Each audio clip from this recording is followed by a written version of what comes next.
My mother was my father's sugar baby. Every year, he would hold her in his arms and promise, "Wait for me. Next year, I'll marry you." He said it for 5 years. In the end, he married a woman from his own social circle instead. My mother never got the wedding she dreamed of.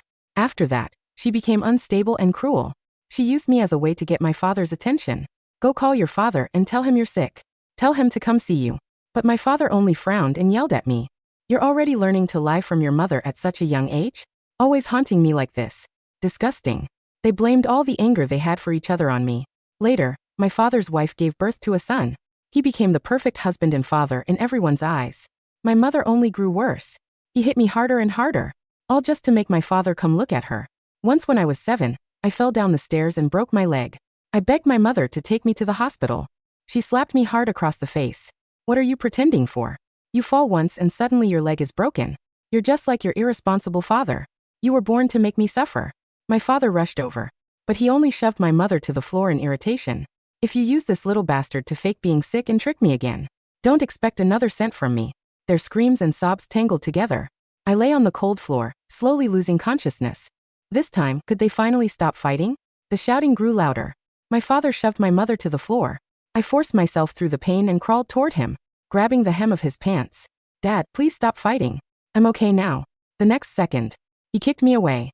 My injured leg slammed into the furniture. The pain was so intense, my vision went dark.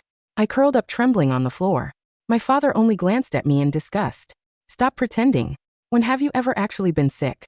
Every time we take you to the hospital, nothing's wrong." He turned to leave. My mother grabbed him with both hands. "What is that supposed to mean? He's your son too. You're really going to walk away and leave him?" My father yanked himself free. "You've taught this kid to do nothing but lie. He's exactly like you. Disgusting." My mother froze, a wild look flickering in her eyes. "Exactly like me? Weren't you the one who lied first? You kept saying you were going to marry me. If you hadn't promised me that, I never would have given birth to this child. Since you don't care about him, I won't either." My father shook his head indifferently. "Fine by me. I don't want him anyway." My heart clenched, dragging my leg. I crawled back to him. "Dad, please want me. I'll be good. I don't eat much. I won't cause any trouble." For once, my father looked down at me. Maybe I looked too pitiful, or too much like him. For a moment, a trace of pity flickered in his eyes. He rubbed my head. "Don't learn from your mother anymore. But I have to go home and cook something nice for your little brother today. I can't stay with you." Before I could speak, he left. My mother collapsed on the floor sobbing. When she finally stood up, she looked at me once and walked away without hesitation. "Since even you can't make your father stay, you're useless to me too," she muttered. My instinct to survive made me want to grab her. But seeing her walk away without looking back, I lowered my hand in despair. The pain in my leg grew worse, tears streaming down my face, blurring my mind until I lost consciousness. "It hurt so much, Dad. I really wasn't lying to you." Slowly, the pain vanished. I tried to move my leg. To my shock, it actually moved. But when I turned around, I saw myself curled up on the floor, covered in injuries. That was when I realized I was already dead. I stared at my own body. My pant leg had ridden up, revealing the horrifying injury. Yet I didn't feel scared. Neither Mom nor Dad wanted me. Maybe death was the only way out. At least they wouldn't fight because of me anymore. Before I could look closer, a sudden force pulled me out of the room. When I opened my eyes again, I was watching Dad at the grocery store, picking out a rack of ribs and vegetables. He noticed a corner store had stocked a new batch of toy car models. He looked through them carefully, choosing 2 dark green models. A smile tugged at his mouth. "Henry is going to love these." I stared at the toy cars with envy. Ever since I could remember, I had never received a toy. I remembered when Mom took me shopping. I saw a toy car model I loved and begged for it. She looked at me with disgust and told me to ask my dad. But when I asked Dad, he clicked his tongue and slapped me across the face, saying toy cars were expensive and that I was wasting money. Now he bought 2 for my little brother without thinking twice. Didn't think they were expensive at all. An aching pain spread through my chest, making it hard to breathe. I followed Dad back to his home. He looked happier than I had ever seen him. The apartment was filled with family photos. In every picture, Dad smiled happily, holding that little boy. He placed the new toy cars where Henry would see them. The second he came in, right beside all kinds of other toys. I stared at those toys. Everything I had once dreamed of having, even though none belonged to me. Seeing someone else own them made something tremble inside my chest. I looked at the smiling little boy in the photos and whispered, "You're so lucky." Dad busied himself in the kitchen. Soon the delicious smell of dinner filled the room. He carried the dishes to the table and made a call. Honey, bring Henry upstairs for dinner. It's all ready. A woman walked in, holding a little boy's hand. The second the boy saw Dad, he ran straight over. Dad crouched down, and Henry kissed him on the cheek. Daddy's cooking smells the best. I'm hungry. Dad picked him up and laughed. Good boy. What a sweet talker. Looked at the joy in Dad's eyes. I had never seen him look like that. But I was his son too. When I lived with Mom, she beat me whenever she was angry. So I wanted to see Dad more than anything. But every time, he only looked at me with disgust, calling me a liar. A father's love was supposed to make a child feel safe. But even now that I was dead, I had never felt it once. The three of them sat at the dinner table, happiness written all over their faces. After dinner, Henry noticed the new toy cars. He tore open the packaging. Daddy, you bought me the new model cars again? They're so cool. Gilded. Dad rubbed his head. No matter what you like, I will find a way to get it for you. Henry's eyes lit up. He looked up at Dad eagerly. I remember Calvin once gave you a pouch. Can you give that to me too, Daddy? I stared at him in disbelief. He knew exactly what was inside that pouch. That had been my first time at Dad's house. I'd given him that pouch as a gift. I shook my head desperately, hoping Dad wouldn't say yes. That pouch held the blessing Grandma had given me to keep me safe. The only person who had ever loved me, and the last thing she left me before she died. I'd given Dad the protection charm because I wanted him to stay safe. I didn't want him to leave me suddenly the way Grandma had. But Dad didn't care. He pulled the pouch out of a dusty cardboard box and handed it to Henry. Henry held it with a grin. Daddy, did you ever open it? Dad shook his head. Why would I? It's not like there's anything useful inside. I floated beside him, staring at his calm face. Faint ache spread through my chest as Henry opened the pouch. Without a second thought, the folded protection charm slipped out. He picked up a lighter and set it on fire. I rushed forward in a panic, trying to put it out, but it was useless. All I could do was watch the charm get swallowed by the flames. Grandma's smile seemed to disappear with it. And the father I had wished safety for threw the pouch and the burned charm straight into the trash. Still shaken, he scooped Henry into his arms. His voice laced with worry. You're too young to play with fire. What if you burned your hand? If you don't like this thing, we can just throw it away. I looked at Dad, whose eyes were filled with nothing but Henry. For the first time, hatred rose inside me. I wondered what would happen if Dad found out one day what that charm had meant. If he knew I had once loved him so much, would he regret it? Would he drown in guilt? Stood beside the trash can and watched the charm turn to ash. My blessing turned to ash with it. When I looked up, I saw the smug look in Henry's eyes. He pulled out a notebook, and I drifted closer to read what he was writing. Calvin, I won again. Daddy will always love me the most. My whole body trembled. He had known everything. Dad glanced at the trash can in disgust, wrinkling his nose at the burned smell. I kicked it farther away, before turning back to play toy cars with Henry. Their laughter filled the room. Their happiness was everywhere. But my blessing and I would be trapped in this day forever. A child no one cared about would never matter, even if he died. The resentment in my heart disappeared, replaced by a quiet emptiness. For the next 2 days, I watched their family's happiness, like a stranger spying from the shadows. Then the weekend came. I saw Dad sneak in carrying a 6-inch cake. It was Henry's birthday. The moment Henry woke up, Dad placed the surprise in the cake on the table. I saw his eyes light up with joy. But I had never celebrated a birthday. Not once. I had never even heard anyone say happy birthday to me. Dad urged Henry to make a wish. Henry pressed his hands together, then looked at Dad. I wish Daddy would only ever love me and no other child. Dad smiled and tapped the tip of his nose. Silly boy. Why would you need to wish for that? You're the only child I have. Of course I only love you. Henry jumped up happily, throwing his arms around Dad's neck. That's great, Daddy. Now I don't have to worry about anyone taking you away. I watched them without any expression. Even though I had heard with my own ears that Dad didn't acknowledge me, my heart didn't ripple. After that, Dad took him to the amusement park in a toy store, letting him pick out anything he wanted. Just as they were enjoying their father-son time, a phone call ruined the mood. Mr. Leedon, this is the building management. We need to inspect your gas line. But we've stopped by several times and no one has been home. The end of this month is the final deadline. When would you be able to come back? After Dad hung up, he made another call. Hello, Patrick. You finally called me. Mom sounded almost pleasantly surprised on the other end. But Dad only frowned. How long has it been since you went home? Management came to inspect the gas line, and no one was there. Mom clearly realized he hadn't called to catch up, her tone turning sharp. Isn't that little bastard still at home? The manager said they went over several times and no one answered. Go back and take a look. Mom's mocking voice came through the phone. I'm not going. He's your son. You don't care about him, But you expect me to? Let me remind you, he's only 7. If something happens to him, you're finished. She hung up. Dad cursed through gritted teeth. Henry tugged at the hem of his shirt. Daddy, do you have something to do? It's my birthday today. You're supposed to stay with me. Dad looked down at Henry, torn. Henry suddenly burst into tears. Daddy, you liar. Clearly have another child outside. So why did you lie and say you'd only ever love me? Dad panicked, quickly picking Henry up and comforting him. When did I say I was leaving? I really only have one child. I love you the most. Didn't take long for Dad to coax Henry back into a good mood, carrying his new toys home after they got home. Building management called Dad again. Left with no choice, he dialed the landline at my house. The ringing was loud, but even after several attempts, no one picked up. Anger flashed in Dad's eyes. Brat. He's learning from his mother again. Lying and pulling a disappearing act for attention. When I get there, I'm going to teach him a lesson. I floated beside him. Dad. I'm sorry. I'm not ignoring your call on purpose.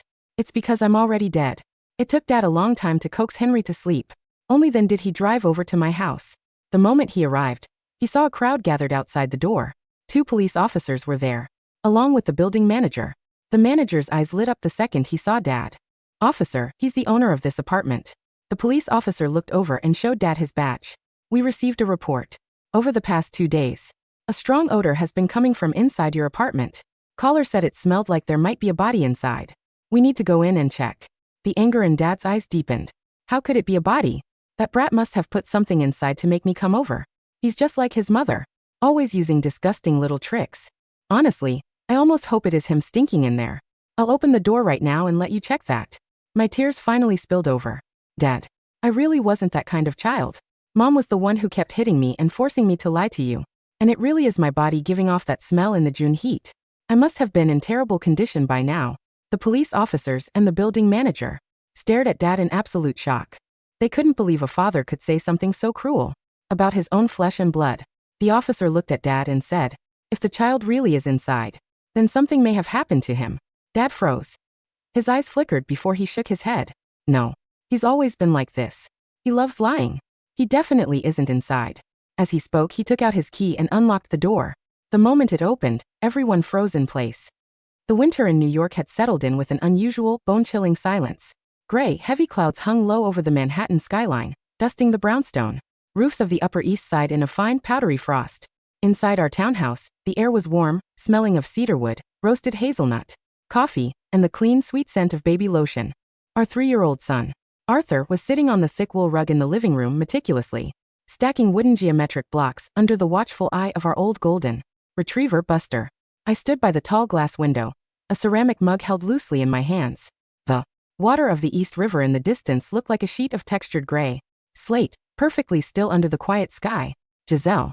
A pair of warm, strong arms wrapped around my waist from behind. Nathan rested, his chin gently on my shoulder, his dark green wool sweater soft against my thing. His breathing was slow and even, a comforting, solid rhythm that had become my anchor over the past 3 years. You're staring again, he murmured, his hand lightly tracing the simple, elegant platinum band on my left ring finger. Is the Bellevue Project's database still giving you a headache? No, I said, leaning my head back against his chest, letting his warmth chase away the chill of the window pane. The code is stable. The secondary servers in Chicago just completed their synchronization. It's just, I saw someone outside the gates this morning. Nathan's body went slightly rigid. It was a subtle, almost imperceptible shift in his muscles, but after 3 years of sleeping beside him, I knew every line of his tension. Who? He asked, his voice dropping into that quiet, serious baritone. He was wearing an old, faded canvas jacket, I said, my eyes scanning the iron gates at the edge of our front garden. His head was lowered, his hood pulled tight against the wind. He stood there for 20 minutes, just staring at the window of Arthur's nursery. When the security patrol turned the corner, he slipped into the alley. I didn't need to say his name. Evan Quill. 3 weeks ago, my father's legal team had received a notification from the State Corrections Department because of his exemplary behavior and his family's residual legal connections in Haines City. Evan had been granted an early parole after serving 36 months of his 5-year sentence for corporate fraud and intellectual property theft. He was out. He had no money, no career, and his family's grand villa in Haines City had been demolished to make way for a new municipal park. His parents were living in a small, rented retirement flat in the suburbs, refusing to take his calls to avoid being associated with his disgrace. But he was still in this city, a ghost from a past life, drifting through the gray snow, watching the family he had thrown away. I'll have Vance double the security patrol, Nathan said, his fingers tightening gently around mine. He won't step onto this property, Giselle. I promise you. I'm not afraid, Nathan, I said, turning around in his arms to look up at his sharp, handsome face. I'm just tired of the shadow. I thought we had buried him in the dark 3 years ago. We did, Nathan whispered, his lips pressing softly against my forehead, his touch dry, warm, and reassuring. And if he tries to crawl out, we'll bury him deeper. The headquarters of Astria Systems was a hive of quiet, high-tech efficiency, located on the top 3 floors of the Grand Glass Tower in the financial district. I sat in my private office, my fingers flying across the split-screen monitor, reviewing the real-time data logs of our municipal logistics corridor. The $100 million project had been running perfectly for 18 months, establishing us as the primary infrastructure partner for the city. Suddenly, a red warning indicator flashed in the bottom corner of my screen. Alert, unauthorized system query. Source, external proxy. Target core, rendering engine version 1.4. My heart took a sudden, violent leap. The version 1.4 engine was the original framework of our software, the one Nathan had developed in their college dorm, the one Evan had tried to steal 3 years ago. We had updated the security protocols 6 times since then, but the core math was still Nathan's digital signature. Giselle, Chloe said, pushing open my office door without knocking. Her face was pale, her tablet clutched tightly in her hands. We have a breach. It's not a standard brute force hack. Someone is using a custom-built backdoor key. They're bypassing our security firewall using the original, unrevised administrative credentials from 3 years ago. The old dorm server credentials, I muttered, my fingers freezing over the keyboard. Yes, Chloe nodded, her eyes wide with a mixture of anger and panic. Only 3 people in the world had those credentials. You, Nathan, and Evan. He sold them, I said, a cold, mocking smile playing on my lips. Or he's working with someone who has the resources to run a mainframe bypass. Who? Vanguard Industries, a low, calm voice said from the doorway. Nathan walked in, dressed in a sharp, tailored gray suit, his gold-rimmed glasses catching the harsh white light of my desk lamp. Beside him walked my father, Arthur Sterling, looking sharp and imposing despite his silver hair. Vanguard has been quietly acquiring the debt of the old quill suppliers for the past 3 months, Nathan explained, taking a seat at the conference table. Their CEO, Julian Kincaid, is a ruthless corporate raider who specializes in hostile takeovers of rising tech firms. He's been trying to get his hands on our municipal corridor contract for a year. And he hired Evan. I concluded, the puzzle piece is falling into place with a sickening clean snap. Yes, my father said, his voice dropping into a chilling, administrative quiet. The parole board records show that Evan's bail and legal fees for his early release were paid by an offshore holding company registered under the Vanguard Group. Kincaid bought him out of prison so he could use his old knowledge of your code to destroy Astria from within. I looked at the red warning indicator on my screen, which was still flashing in a slow rhythmic pulse. To an amateur, the hack would look like a success. They were siphoning data packets, believing they were quietly downloading the entire core framework of our logistics system. But they forgot that Nathan and I had redesigned the architecture of the system last year.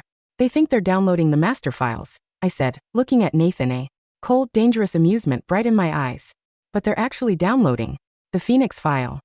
Nathan's lips curved into a subtle, dangerous smile. The honeypot. The honeypot, I agreed, closing my tablet. Vance, tell the legal department to prepare the formal copyright and corporate espionage filings. Let's see how much Julian Kincaid's board of directors likes his new shadow consultant when the federal marshals arrive at his annual shareholders meeting. The gray mist of Manhattan's winter was so thick it seemed to swallow the yellow headlights of the passing cabs on Fifth Avenue. Inside a secluded, dimly lit corner booth of the Grand Plaza Hotel's lounge, Julian Kincaid sat sipping a glass of 30-year-old single malt scotch. He was a tall, sharp-featured man of 40, his dark eyes carrying the cold, absolute arrogance of a man who had never lost a bidding war. Across from him sat Evan. He looked like a ghost of his former self. His expensive custom suits were gone, replaced by a cheap, wrinkled gray coat that hung loosely from his thin, hollow shoulders. His hands were shaking as he clutched his water glass, his bloodshot eyes staring at the leather-bound folder Kincaid had placed on the table. Are you sure this is the complete framework, Quill? Kincaid asked, his voice low, measured, and entirely devoid of warmth. If I present this to the Municipal Commission on Thursday, I don't want to find out there's another Security key I don't have. It's the master file, Julian, Evan whispered, his voice hoarse, his teeth clicking together slightly from the cold. Nathan's coding style hasn't changed. In 5 years. He's arrogant. He always keeps the same mathematical baseline. Once you upload this to your server, their entire logistics network will default to our Vanguard system. They'll be forced to sign the takeover. Good, Kincaid smiled, taking a slow sip of his scotch. If this succeeds, your father's old debt will be cleared, and I'll have my board appoint you as the senior director of our new division. You'll have your name back, Evan. You can walk into the Sterling Manor again. Evan's eyes filled with a sudden, wild longing. And Giselle? Kincaid let out a low, dry laugh, a sound so hollow it made the ice in his glass rattle. She's a Sterling, Evan. Once Astria is bankrupted, her father's group will have to merge with us to save their shares. She'll have no choice but to come back to the man who holds her family's survival. I'll make her realize, Evan muttered, his fingers clenching so hard the glass cracked slightly. I'll make her realize that Nathan is just a poor roommate who got lucky because of my mistake. He stood up, grabbing his worn coat, his eyes locked on the white snow falling outside the grand window. He had spent 3 years in a gray cell, his mind trapped in an endless, torturous loop of the video from the Scarlet Lounge. He had watched the girl who once prepared his bento boxes look at another man with a radiant, breathless adoration that had never belonged to him. He had convinced himself that she was just acting, that she was just trying to punish him. And now he had the weapon to end the play. The next morning, the rain did not stop. Inside my study, the air was warm, smelling of fresh pine and coffee. I sat at my desk, my laptop screen displaying the real-time upload progress of the Phoenix file from our honeypot server. Upload progress, 92%, 98%, 100% complete. Destination, Vanguard Central. Mainframe det. They took the bait, Giselle, Nathan said, walking into the room and closing the door. He was wearing his gray suit, his hair neat, his face perfectly calm. Julian Kincaid has just called an emergency press conference for tomorrow morning at 10. He's going to announce Vanguard's new smart city logistics system, using our stolen version 1.4 code. And the legal filing? I asked, my voice smooth as glass. Vance is ready, Nathan smiled, his hand resting gently on my shoulder. The moment Kincaid presents the slides, the federal marshals will serve him with the formal injunction. Not only will they halt his presentation, but they will freeze Vanguard's entire municipal bid under the Corporate Espionage Act. Perfect, I said, closing my laptop. Then let's prepare for our meeting. Giselle.